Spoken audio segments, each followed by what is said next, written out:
예수님께서 이 땅에 오셔서 공생의 사역을 하셨는데, 첫 번째로 하나님 나라를 선포하시고, 두 번째로 병든 자를 고치시고, 세 번째는 가르치셨다고 성경이 증언하고 있습니다.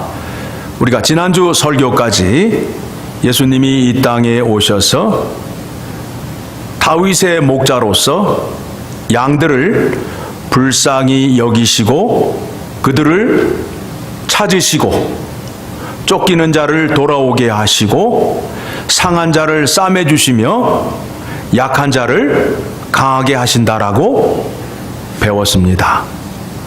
오늘 이제 예수님의 가르침에 대해서 우리가 살피려 합니다.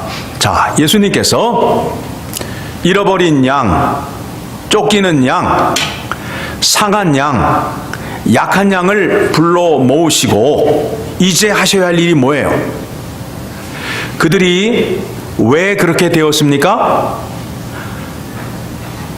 이스라엘의 목자들로부터 하나님의 율법에 대하여 가르침을 받지 못함으로 인하여 길을 잃어버렸고 또 쫓기게 되었고 몸이 약하게 되는 양과 같이 되었다라는 것입니다.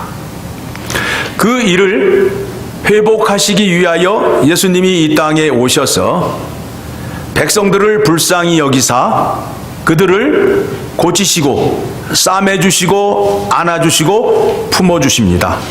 그걸로 끝일까요? 그 다음에 하여야 할 일이 무엇일까요? 그들을 다시 잃어버리지 않게 하기 위하여, 그들이 약해지지 않게 하기 위하여 그들을 어떻게 하여야 할까요? 그들을 강하게 만들어야 될 거 아니에요? 이거를 양의 비유로 말씀하게 되면 참 목자는 양을 이끌고 생명의 꼴이 풍성한 곳으로 인도하며 또 잔잔한 물가로 인도한다라고 말씀하고 있습니다. 잃어버린 양, 병든 양, 약한 양들을 이제 양의 우리 안으로 들어가게 해서 예수님께서 하나님의 말씀을 가르침으로 인하여 그들이 하나님의 말씀을 먹음으로 인하여 강한 양이 된다라는 겁니다. 강한 백성이 되어야 된다라는 것입니다. 이스라엘 백성들이 왜 약하게 되었다고요? 왜 멸망당하게 됐다고요? 제사를 안 드려서? 기도를 안 해서? 아니에요. 하나님과 언약을 맺은 하나님의 율법을 지키지 않음으로 인하여 그 백성들이 망하였어요. 모세와 율법의 언약을 맺었어요. 그 말씀을 지키라고 그 말씀을 돌판에 새겨주었다고요. 그런데 그 백성들이 하나님의 율법을 지키지 않으니까 때마다 하나님께서 선지자를 보내었어요. 선지자를 보내어서 하나님의 율법을 다시 가르치고 율법을 기억나게 하고 율법을 지키는 자리로 돌아가라 라고 말씀하셨어요. 그런데 백성들에게 생명의 꼴을 먹여야 할 제사장들이, 지도자들이 하나님의 율법은 가르치지 아니하고 제사제물에 눈이 어두워서 양들을 이용하여 자기의 배를 채우는 그와 같은 일을 하였습니다. 그렇게 됨으로 인하여 백성들이 하나님의 말씀을 먹지 못함으로 인하여 잃어버린 양이 되었어요. 쫓기는 양이 되었어요. 상한 양이 되었어요. 약한 양이 되었다고요. 그 일을 다시 회복시키기 위하여 예수님을 이 땅에 보내시고 예수님을 통하여 다윗의 목자 사역을 감당하게 하셔서 잃어버린 양들, 잃어버린 백성들을 다시 품어주시고 그 백성을 다시 하나님 예수님 안으로 들어오게 해서 이제 하나님의 말씀을 다시 가르치시는 사역을 하십니다. 그 나라 백성들이 어떻게 무엇을 위하여 살아야 하는지 마태복음 5장에서 7장까지의 말씀을 산상수훈이라 말씀하고 있습니다. 이 말씀의 내용은 하나님 나라의 도덕과 윤리에 관한 내용이에요. 다시 말씀을 드리면 하나님 나라 백성이라면 산상수훈의 말씀을 반드시 지켜야 된다는 것입니다. 하나님 나라 사람이라면, 하나님의 자녀라면 산상수훈의 말씀을 들으시고 그 말씀대로 사셔야 된다는 겁니다. 오늘 말씀을 보게 되니까 예수님께서 이제 말씀을 마치시면서 결론적으로 뭐라고 그래요? 나의 말씀을 듣고, 예수님의 말씀을 듣고 그대로 행하는 자는 반석 위에 기초를 놓은 것과 같대요. 예수님의 말씀을 듣고도 그 말씀대로 행하지 아니하는 자는 모래 위에 집을 짓는 자와 같대요.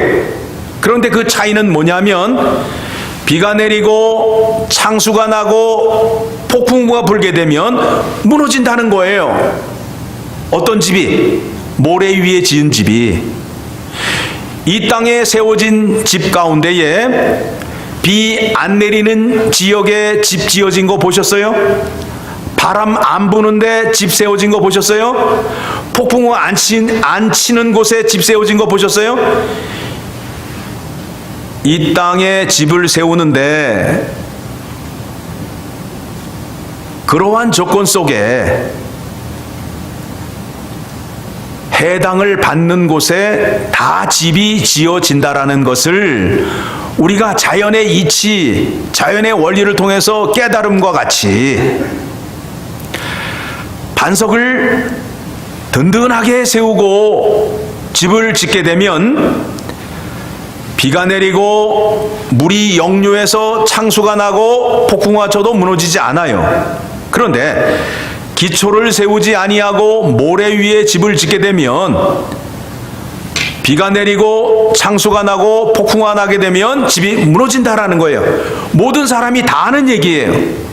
그렇듯이 예수님의 말씀을 듣고 말씀대로 행하는 사람은 반석 위에 집을 지은 사람과 같다는 거예요. 왜 그러느냐 하면 예수님의 말씀을 듣고 그대로 행하는 사람은 새 언약의 관계 속에 관계를 맺음으로 인하여 하나님 나라의 백성이 되고 하나님은 그들의 하나님이 되고 또 더 나아가 하나님은 아버지가 되고 그 말씀을 지키는 자는 그의 아들이 된다는 거예요.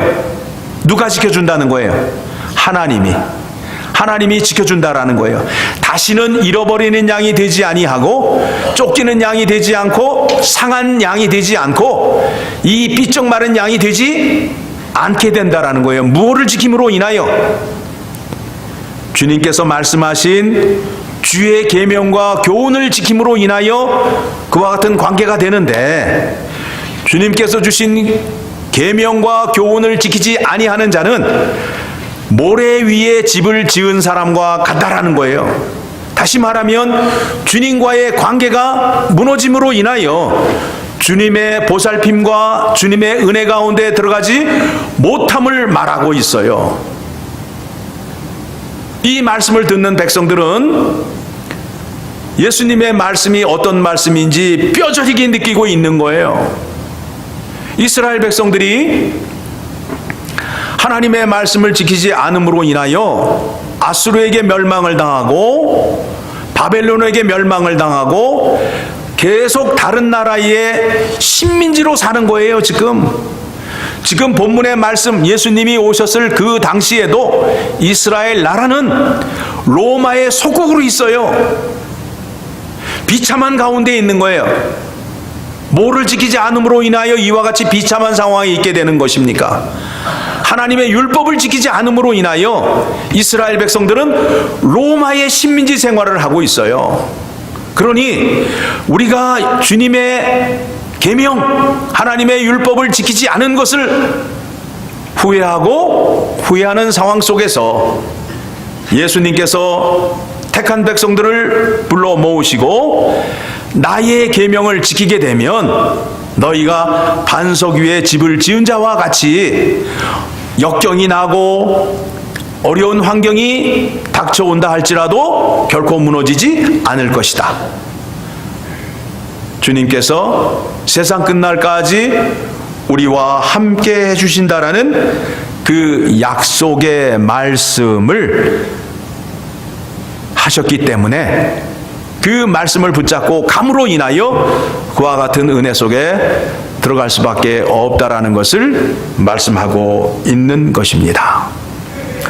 오늘 말씀을 보게 되니까 28절을 보니까 예수께서 이 말씀을 마치심에 무리들이 그의 가르치심에 놀라니 이는 그 가르치시는 것이 권위 있는 자와 같고 그들의 서기관들과 같이 아니함 일러라 라고 말씀하고 있습니다.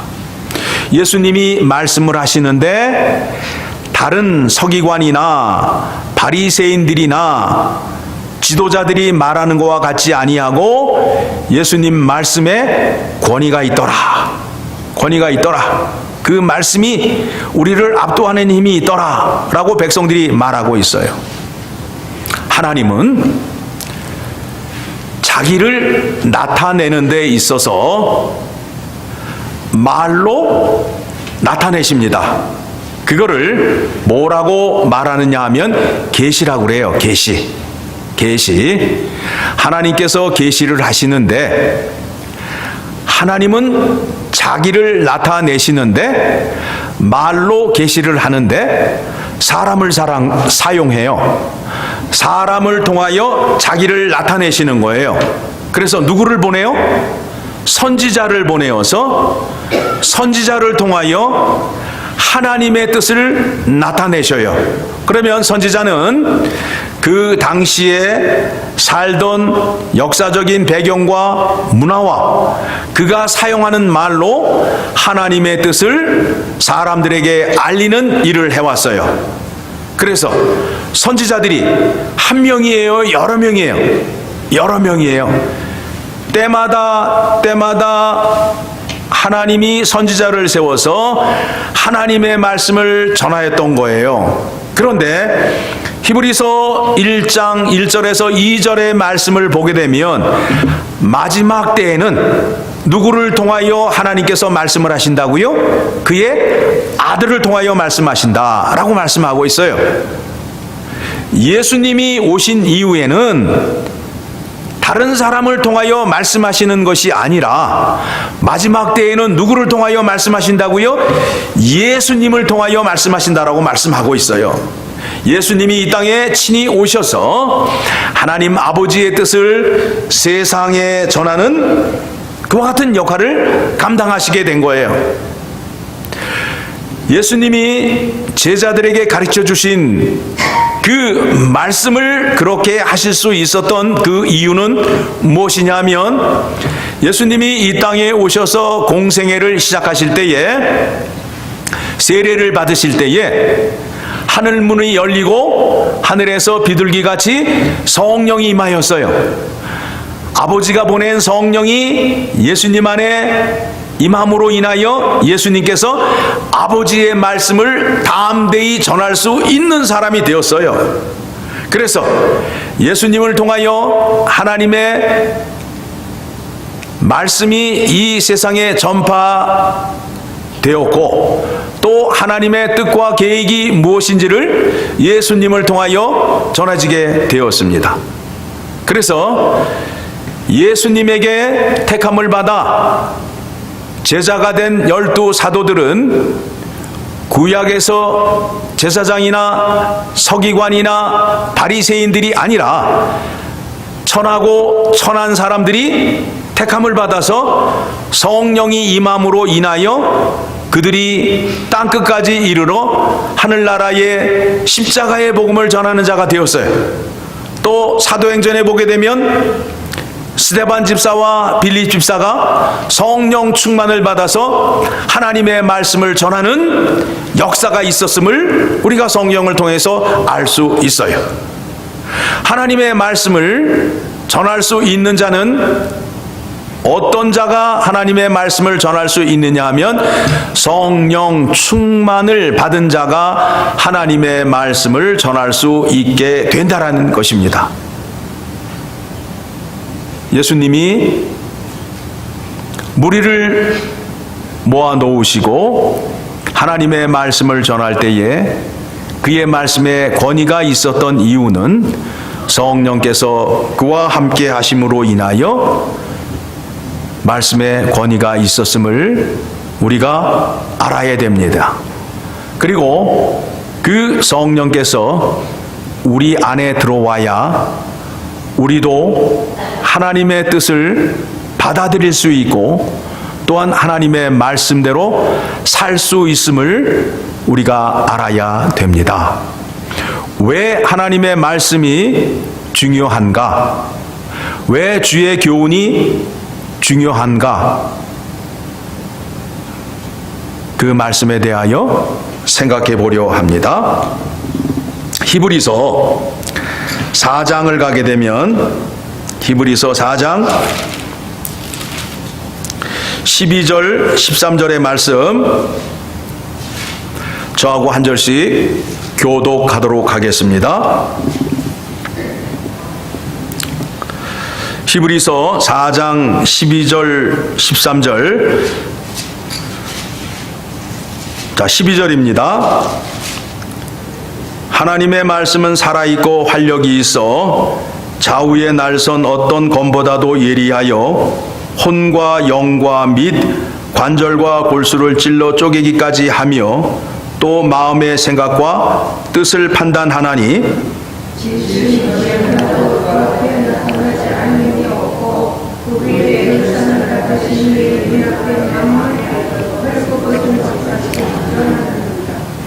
이게 무슨 말씀이냐 하면 마지막 때에 주님 앞에서 심판을 받게 되는데 심판을 받는데 심판의 기준이 무엇이 된다고요?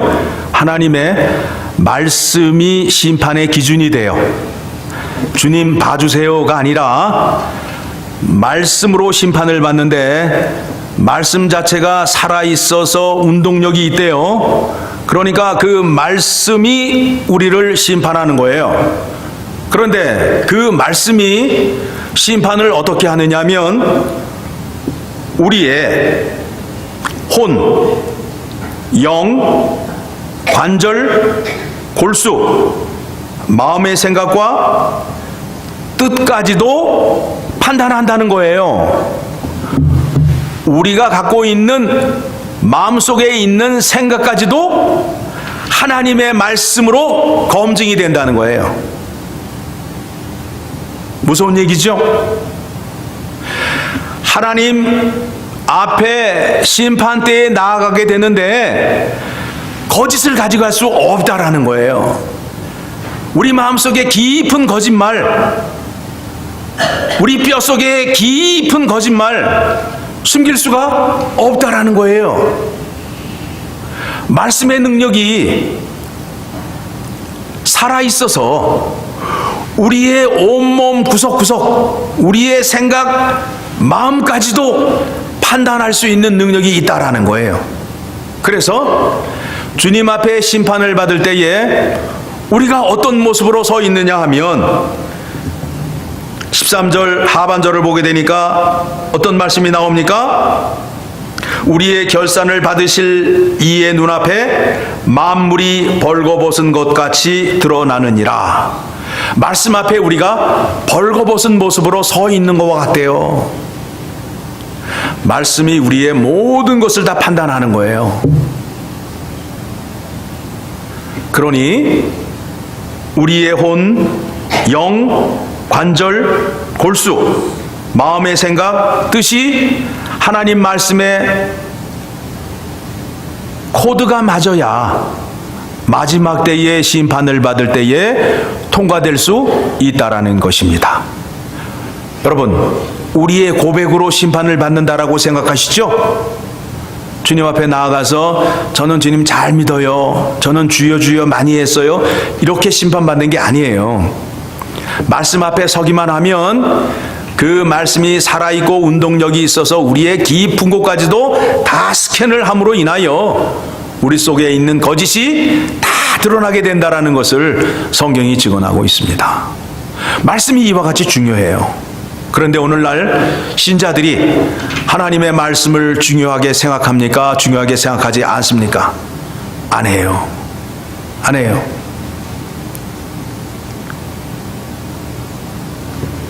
예수님께서 다윗 목자로 오셔서 잃어버린 양, 쫓기는 양들을 돌아오게 하시고 상한 양을 감싸주시고 약한 양을 우리 안에 집어 넣으시고 그들에게 하나님의 말씀을 가르치는 사역을 하시는 거예요. 그와 같은 사역이 오늘날 교회를 통하여 이루어지고 있습니다. 교회 안에는 예수 그리스도를 통하여 구원받은 사람들이 모였어요. 여러분 구원받으실 때 필기시험 보고 구원받으셨어요? 아니에요. 하나님의 택하심을 받아 성삼위 하나님의 구원의 역사가 임함으로 인하여 내가 구원받은 자가 되었어요. 그래서 하나님을 아버지라 부르고 예수님을 나의 구세주라고 부르고 성령님을 나의 보혜사라고 부르는 그런 자리로 나오게 됐다고요. 그러면 이제 내가 강해지기 위해서 뭘 먹어야 돼요? 주의 계명과 교훈을 먹어야 돼요. 하나님의 말씀을 먹지 아니하게 되면 어떻게 된다고요? 잃어버린 양이 돼요. 상한 양이 돼요. 약한 양이 된다고요. 말씀을 많이 드셔야, 생명의 꼴을 많이 드셔야 강한 양이 되시는 거예요. 말씀을 먹지 않게 되면 약한 양이 되어서 늘 비실비실한 거예요. 주님께서 우리에게 주신 그 계명과 교훈을 지킴으로 인하여 우리가 복받는 자리로 나아가게 됩니다. 자, 한 군데 더 찾아봅니다. 요한일서 3장을 가게 되면 요한일서 3장 21절, 요한일서 3장 21절의 말씀을 봅니다. 한 절씩 저하고 교독합니다. 사랑하는 자들아, 만일 우리 마음이 우리를 책망할 것이 없으면 하나님 앞에서 담대함을 얻고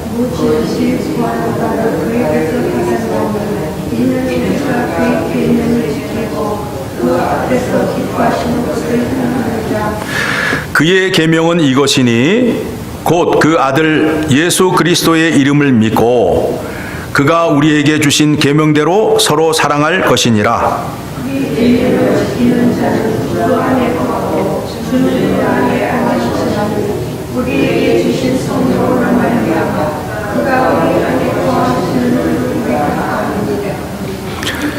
하나님 앞에 나아가는데 담대한 자가 나아갈 수 있대요.